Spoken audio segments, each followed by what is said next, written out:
Hi everyone, and welcome back.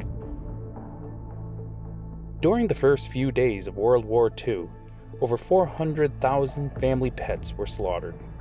And sadly, by the end of the war, this number would nearly double. Today's forgotten story is about the pet holocaust in Britain, a sad but true event. Before we begin, let me introduce you to our pets. This is Oscar. He is a 14-year-old Shih Tzu mix that loves to sit on your lap. And this is Ernie. He's a 5-year-old Australian Shepherd mix and loves to play. They have been a part of our family for many years. Never would we consider giving them up, and would never euthanize them at the government's requests. We just couldn't do it. Also, we have never lived in a country that is being invaded and attacked daily. We don't have to scurry through demolished buildings looking for scraps of food and water to survive, while hiding from the enemy. This was the concern of the British government. After they declared war on Germany in 1939, Britain formed a number of committees. One of these thought that the war with Germany would result in major food shortages with limited rations. They worried the little food available would be shared with the family pet, and estimated the 6 million dogs and cats would be an unaffordable luxury during the war. This same committee published a pamphlet titled Advice to Animal Owners.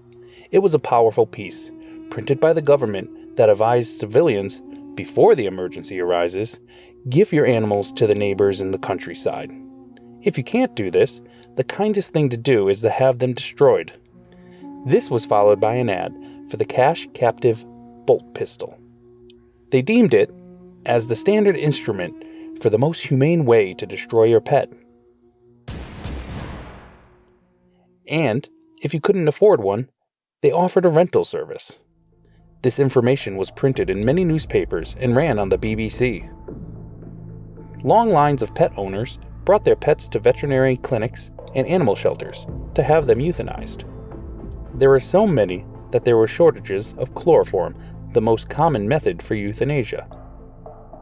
Just as insane as before, a year later, when London was bombed, there was a second wave of this animal destruction. Over 300,000 more pets were put to death. There was opposition to this. Veterinarians, charities, and many others did protest. They voiced concerns that the slaughter of pets was not necessary. They tried to make the government understand that this was inhumane and was against the morals of the British. Many knew it was a national disaster in the making, but it seems their words fell on deaf ears.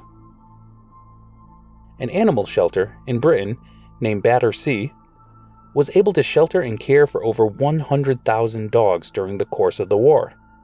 They also provided a field east of London to bury the slaughtered animals.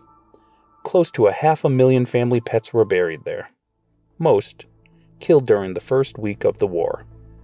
Ironically, the British government used the mistreatment of animals by the Germans as propaganda.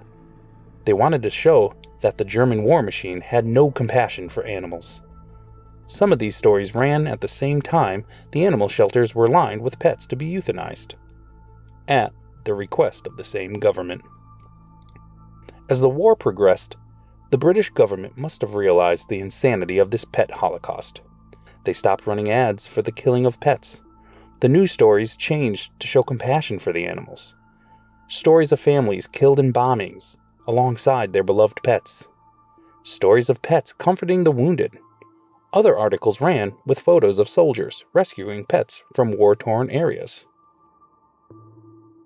After the war, this pet holocaust seemed to fade into history very quickly.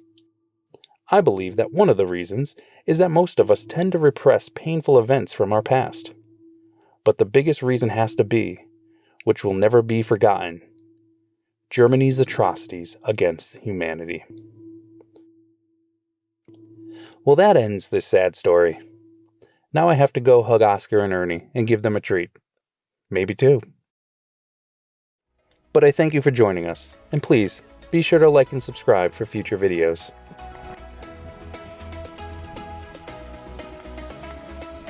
What are you doing? What are you doing?